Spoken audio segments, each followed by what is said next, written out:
We are working on Word Project 1 review. We're in the section called Final Steps.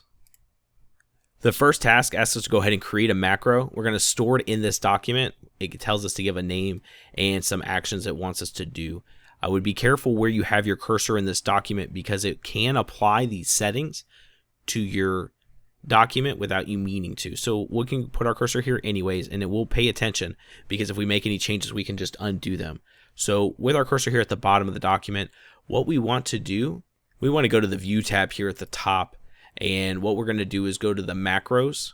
We'll click the macros drop down, and what we want to do is click Record Macro. It tells us that the name is going to be emphasis. It tells us that we want to store this only in the current document. Now mine has a bunch of numbers here. What you want to do ultimately is to make sure that whatever is here matches here in the title bar. And then we'll click OK. And I'm not sure if you can see it on my screen, but my cursor has changed to a cursor with a little tape. That means that Word is recording everything I do from here out. And so you want to be careful that you only select the actions that you want. So we'll begin by going to the Home tab. We'll select bold, and then we'll select underline. Now, we are not done. Our cursor is still recording everything that we're doing. We want to go back to the View tab, Macros drop down, and click Stop Recording. We'll go ahead and mark that we completed that task. The next task wants us to go ahead and apply the emphasis macro, which we just recorded, and apply it to all instances of the word toxin within this document.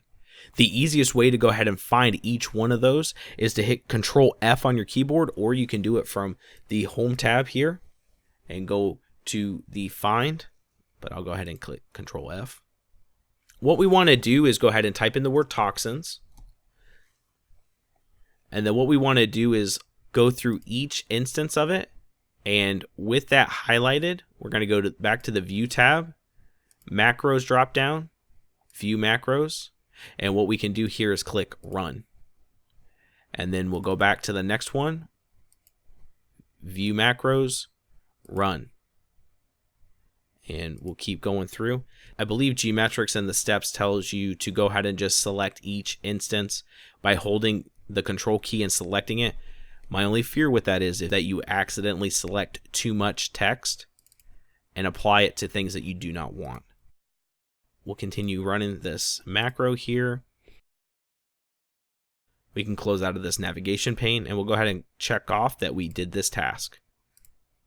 This task wants us to go ahead and apply a quick parts to this document, and it wants us to do it at the end of the document. So here with my cursor at the very end, we want to go to the Insert tab. We're in the text group. We'll select Quick Parts. We'll go to Document Properties, and what we'll do is select Publish Date. And we'll click off that. We'll go ahead and mark that we completed this task. This task wants us to go ahead and insert page numbering. It's at the bottom of the page, ribbon, under with shape section. So what we'll do is we'll go to the Insert tab. We're in the header and footer group. We'll go ahead and select page number because that's what we're applying. At the bottom of page, and then if you look carefully, there are groups through this section. So what we want to do is look for the ribbon under shapes. We'll go ahead and select ribbon when we find it. We'll go ahead and close out of our header and footer now that that's in the document. And we'll click that we completed this task. This task wants us to go ahead and add the value document property health newsletter to the title. So to do that, we'll click the File tab here at the top to enter the Backstage view. And in title, we'll go ahead and type in health newsletter.